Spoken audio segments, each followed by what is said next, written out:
एक कसाई था सदना। वो बहुत ईमानदार था। वो भगवान के नाम कीर्तन में मस्त रहता था। यहाँ तक कि मांस को काटते बेचते हुए भी वो भगवान नाम गुनगुनाता रहता था।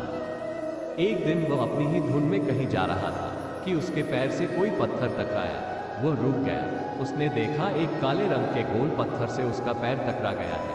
उसने वो पत्थर उठा लिया व जेब में रख लिया, ये सोचकर कि यह मांस तोलने के काम आएगा। वापस आकर उसने वो पत्थर मांस के वजन को तोलने के काम में लगाया। कुछ ही दिनों में उसने समझ लिया कि यह पत्थर कोई साधारण नहीं है। जितना वजन उसको तोलना होता, पत्थर उतने वजन का ही हो जाता है। धीरे धीरे यह बात फैलने लगी कि सदना कसाई के पास वजन करने वाला पत्थर है। वो जितना चाहता है पत्थर उतना ही तोल देता है।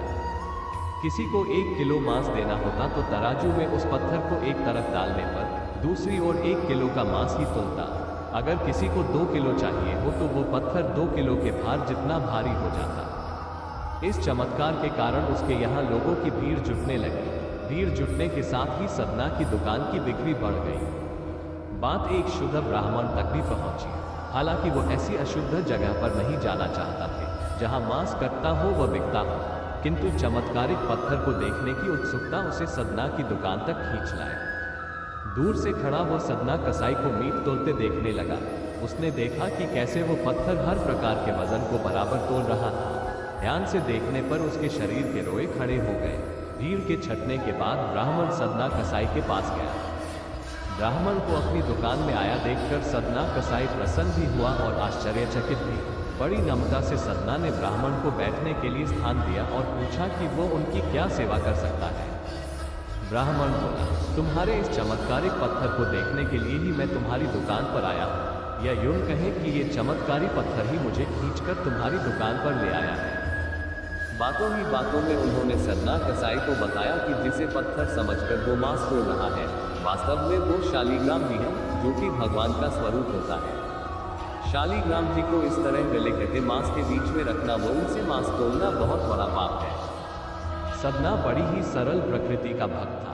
ब्राह्मण की बात सुनकर उसे लगा कि अनजाने में मैं तो बहुत पाप कर रहा हूँ।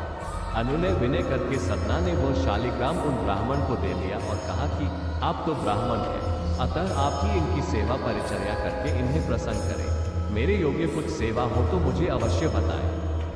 ब्राह्मण उस शालीग्राम शिला को बहुत सम्मान से घर ले आए। घर आकर उन्होंने श्री शालीग्राम को स्नान करवाया, पंचामृत से अभिषेक किया व पूजा अर्चना आरंभ कर दी। कुछ दिन ही बीते थे कि उन ब्राह्मण के स्वप्न में श्री शालीग्राम जी आए व कहा, हे ब्राह्मण, मैं तुम्हारी सेवाओं से प्रसन्न हूँ, किंतु तुम मुझे उसी कसाई के पास छोड़ाओ। स्वप्न में ही ब्राह्मण ने कारण पूछा तो उत्तर मिला कि तुम मेरी अर्चना पूजा करते हो, मुझे अच्छा लगता है, परंतु जो भक्त मेरे नाम का गुणगान कीर्तन करते रहते हैं, उनको मैं अपने आप को भी बेच देता हूँ। सदना तुम्हारी तरह मेरा अर्चन नहीं करता है, परंतु वो हर समय मेरा नाम गुनगुनाता रहता है, जो कि मुझे अच्छा लगता है, इसलिए तो मैं उसके पास गया था। ब्राह्मण अगले दिन ही सदना कसाई के पास गया व उनको प्रणाम करके सारी बात बताई व श्री शालीग्राम जी को उन्हें सौंप दिया। ब्राह्मण की बात सुनकर सदना कसाई की आंखों में आंसू आ गए। मन ही मन उन्होंने मांस बेचने खरीदने के कार्य को तिलांजलि देने की सोची और निश्चय किया कि यदि मेरे ठाकुर को कीर्तन पसंद है तो मैं अधिक से अधिक समय नाम कीर्तन ही करूंगा।